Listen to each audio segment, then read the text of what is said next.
YouTube channel study with ಪರಶುರಾಮ್ಗೆ ಸ್ವಾಗತ ಅಂತ ಹೇಳ್ತಾ 2025-26ನೇ ಸಾಲಿನ 8ನೇ ತರಗತಿ ಕೋರ್ ವಿಷಯದಲ್ಲಿ ಬುನಾದಿ ಸಾಮರ್ಥ್ಯಗಳು ಒಂದು ಪೂರ್ವ ಪರೀಕ್ಷೆ ಪ್ರಶ್ನೆ ಪತ್ರಿಕೆ ಮತ್ತೆ ಜೊತೆಗೆ ಒಂದು ಈ ಪೂರ್ವ ಪರೀಕ್ಷಾ ಪ್ರಶ್ನೆ ಪತ್ರಿಕೆ ಇರತಕ್ಕಂಥ ಕೀ ಉತ್ತರಗಳನ್ನು ನೋಡ್ಕೊಂಡು ಬರೋಣ. ಆಲ್ರೆಡಿ 8ದಲ್ಲಿ ನಾನು ಕನ್ನಡ ಮತ್ತು ಹಿಂದಿಯಲ್ಲಿನೂ ಕೂಡ ನಾನು ನಿಮಗೆ ಬ್ರಿಡ್ಜ್ ಕೋರ್ಸ್ನ ಮಟೀರಿಯಲ್ಸ್ಗಳನ್ನು ಕೊಟ್ಟಿದ್ದೆ.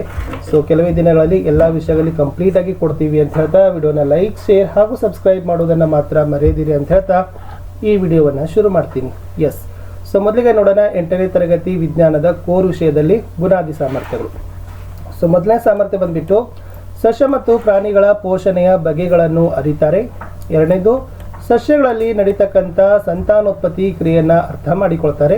3 ಕಾಡುಗಳು ಮತ್ತು ಮಣ್ಣಿನ ಮಹತ್ವ, ಪ್ರಾಮುಖ್ಯತೆ ಮತ್ತು ಅದರ ಅಗತ್ಯತೆಗಳನ್ನು ವಿವರಿಸ್ತಾರೆ. 4 ಆಮ್ಲ ಮತ್ತು ಪ್ರತ್ಯಾಮ್ಲಗಳ ಲಕ್ಷಣಗಳ ಬಗ್ಗೆ ತಿಳಿದುಕೊಳ್ತಾರೆ.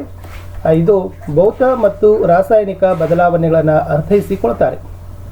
6ನೇ ಒಂದು ಸಾಮರ್ಥ್ಯ ವಿದ್ಯುತ್ ಪ್ರವಾಹ ಮತ್ತು ಅದರ ಪರಿಣಾಮಗಳನ್ನು ವಿವರಿಸ್ತಾರೆ. 7 ಹವಾಮಾನ, ವಾಯುಗುಣ ಮತ್ತು ಈ ಮಾರುತಗಳ ಬಗ್ಗೆ ತಿಳಿತಾರೆ. 8 ಚಲನೆ, ಜವ, ಕಾಲದ ಮಾನಗಳ ಬಗ್ಗೆ ಅರಿತಾರೆ. 9 ದರ್ಪಣ ಮತ್ತು ಮಸೂರಗಳ ವಿಧ ಮತ್ತು ಉಪಯೋಗಗಳನ್ನು ತಿಳಿತಾರೆ.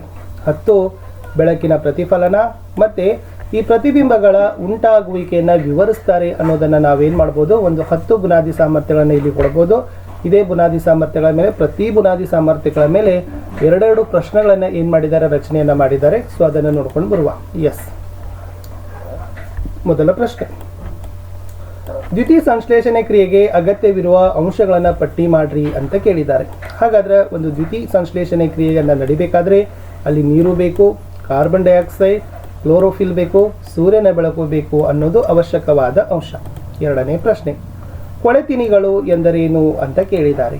ಎಸ್, ಸತ್ತ ಮತ್ತು ಕೊಳೆಯುತ್ತಿರುವ ಸಾವಯವ ಪದಾರ್ಥಗಳಿಂದ ಆಹಾರ ಪಡಿತಕ್ಕಂಥ ಜೀವಿಗಳನ್ನು ನಾವು ಕೊಳೆತಿನಿಗಳು ಅಂತ ಕರಿತೀವಿ.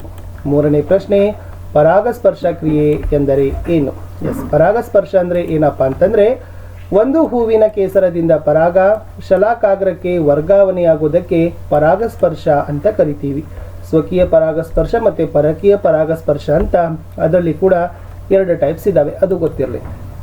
ಪ್ರಶ್ನೆ 5, ಎಲೆಯ ಮೂಲಕ ನಡೆಯುವ ಕಾಯಜ ರೀತಿಯ ಸಂತಾನೋತ್ಪತ್ತಿಗೆ ಒಂದು ಉದಾಹರಣೆ ಕೊಡಿ ಅಂತ ಕೇಳಿದರು.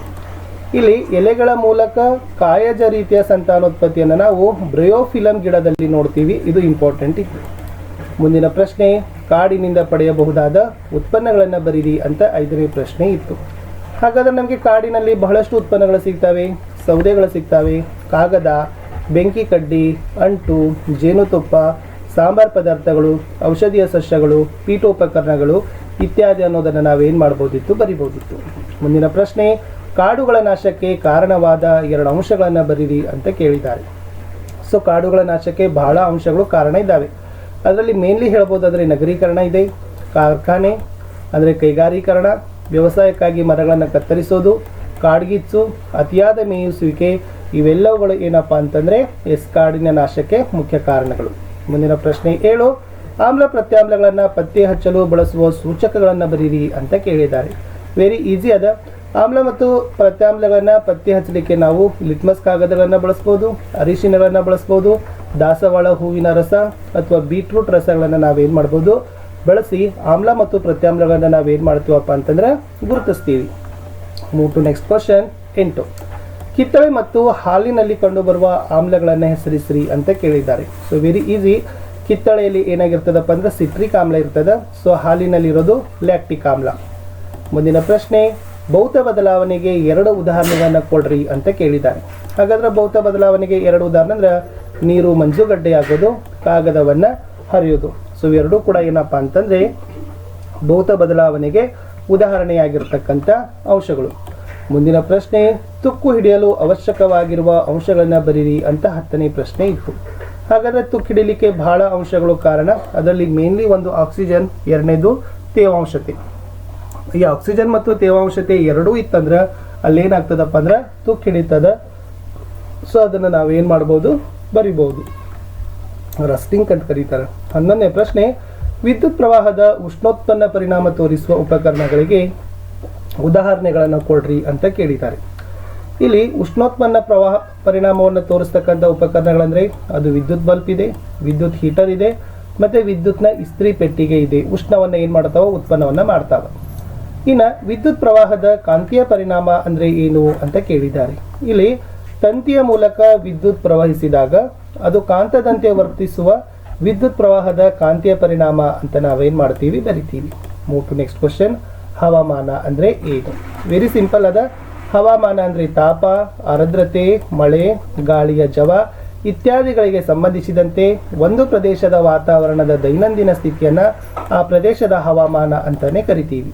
ಮುಂದಿನ ಪ್ರಶ್ನೆ, ಧ್ರುವ ಪ್ರದೇಶದ ಹವಾಮಾನಕ್ಕೆ ಹಿಮಕರಡಿ ಹೇಗೆ ಹೊಂದಿಕೊಂಡಿದೆ ಅಂತ ಕೇಳಿದ್ದಾರೆ. ಇಲ್ಲಿ ಧ್ರುವ ಪ್ರದೇಶದಲ್ಲಿ ಹಿಮಕರಡಿ ಇದೆ. ಅದು ಹಿಮಕರಡಿ ಶ್ವೇತ ತುಪ್ಪಳವನ್ನು ಹೊಂದಿರ್ತದೆ. ಆಮೇಲೆ ಈ ಹಿಮಕರಡಿಯ ಚರ್ಮದ ಅಡಿಯಲ್ಲಿ ಕೊಬ್ಬಿನ ಪದರವಿರ್ತದೆ. ಆಮೇಲೆ ಅದು ಅಗಲ ಮತ್ತು ದೊಡ್ಡದಾದ ಪಂಜುಗಳನ್ನು ಹೊಂದಿದೆ. ಸೊ ಹೀಗಾಗಿ ಹಿಮಕರಡಿ ಧ್ರುವ ಪ್ರದೇಶದಲ್ಲಿ ಹೊಂದಿಕೊಂಡಿದೆ ಅನ್ನೋ ಅಂಶಗಳನ್ನು ನೀವು ಏನು ಮಾಡಬೇಕಾಗಿತ್ತು ಫ್ರೆಂಡ್ಸ್, ಬರಿಬೇಕಾಗಿತ್ತು. ಮೂಟು ಮುಂದಿನ ಪ್ರಶ್ನೆ, ಎಸ್ ಜವ ಅಂದರೆ ಏನು? ವೆರಿ ಈಸಿ ಅದ. ಒಂದು ಕಾಯ ಒಂದು ಏಕಮಾನ ಕಾಲದಲ್ಲಿ ಕ್ರಮಿಸಿದ ದೂರಕ್ಕೆ ಆ ಕಾಯದ ಜವ ಅಂತಾನೆ ಹೇಳ್ತೀವಿ. ಮುಂದಿನ ಪ್ರಶ್ನೆ, ಆವರ್ತಕ ಚಲನೆಗೆ ಉದಾಹರಣೆ ಕೊಡಿ ಅಂತ ಕೇಳಿದ್ದಾರೆ. ಏನಪ್ಪ ಆವರ್ತಕ ಚಲನೆಗೆ ಉದಾಹರಣೆ ಅಂದ್ರೆ ಗಡಿಯಾರದ ಮುಳ್ಳುಗಳ ಚಲನೆ. ಸೊ ಅದು ಟಿಕ್ ಟಿಕ್ ಅಂತ ಗಡಿಯಾರದ ಮುಳ್ಳುಗಳು ಚಲಿಸ್ತಾವಲ್ಲ, ಸೊ ಅದೇನೊಂದು ಆವರ್ತಕ ಚಲನೆಗೆ ಒಂದು ಉದಾಹರಣೆ. ಮುಂದಿನ ಪ್ರಶ್ನೆ, ಬೆಳಕಿನ ಕಿರಣ ಹೇಗೆ ಚಲಿಸ್ತದೆ ಅಂತ ಕೇಳಿದ್ದಾರೆ. ಇಲ್ಲಿ ಯಾವತ್ತೂ ಕೂಡ ಬೆಳಕಿನ ಕಿರಣಗಳು ಸರಳ ರೇಖೆಯಲ್ಲಿದೆ ಚಲಿಸ್ತವೆ. ಮುಂದಿನ ಪ್ರಶ್ನೆ, ದರ್ಪಣದ ವಿಧಗಳನ್ನು ಹೆಸರಿಸ್ರಿ. ಸೊ ದರ್ಪಣದಲ್ಲಿ ಬಹಳ ವಿಧಗಳಿದ್ದಾವೆ. ಅದರಲ್ಲಿ ನಿಮ್ನ ದರ್ಪಣ, ಪೀನ ದರ್ಪಣ ಅಂತ ಹೇಳ್ತಾರೆ. ಸಮತಲ ದರ್ಪಣ ಇದೆ, ಗೋಲಿಯ ದರ್ಪಣಗಳು ಇದ್ದಾವೆ. ಸೊ ಮೇನ್ಲಿ ನೀವು ನಿಮ್ನ ದರ್ಪಣ ಮತ್ತು ಪೀನ ದರ್ಪಣ ಬರೆದ್ರೂ ಕೂಡ ಸಾಕು. ಮುಂದಿನ ಪ್ರಶ್ನೆ, ಸಮತಲ ದರ್ಪಣದ 2 ಲಕ್ಷಣಗಳನ್ನು ಬರೀರಿ. ಇಲ್ಲಿ ಸಮತಲ ದರ್ಪಣದ 2 ಲಕ್ಷಣಗಳಂದ್ರೆ ಏನಪ್ಪ ಅಂದ್ರೆ, ಇಲ್ಲಿ ಪ್ರತಿಬಿಂಬದ ಗಾತ್ರ ವಸ್ತುವಿನ ಗಾತ್ರಕ್ಕೆ ಸಮಾನ ಕೊಡ್ತಾವ. ಆಮೇಲೆ ಇಲ್ಲಿ ಉಂಟಾಗ್ತಕ್ಕಂಥ ಪ್ರತಿಬಿಂಬ ಮಿಥ್ಯ ಮತ್ತು ನೇರ ಪ್ರತಿಬಿಂಬ ಆಗಿರ್ತದ ಅನ್ನೋದನ್ನ ಬರೆದ್ರೆ ಸಾಕು. ಮುಂದಿನ ಪ್ರಶ್ನೆ 20, ಸತ್ಯ ಮತ್ತು ಮಿಥ್ಯ ಪ್ರತಿಬಿಂಬ ಅಂದ್ರೆ ಏನು ಅಂತ ಕೇಳಿದ್ದಾರೆ. ಇಲ್ಲಿ ಸತ್ಯ ಪ್ರತಿಬಿಂಬ ಅಂದ್ರೆ ಪರದೆಯ ಮೇಲೆ ಪಡೆಯಬಹುದಾದ ಪ್ರತಿಬಿಂಬ.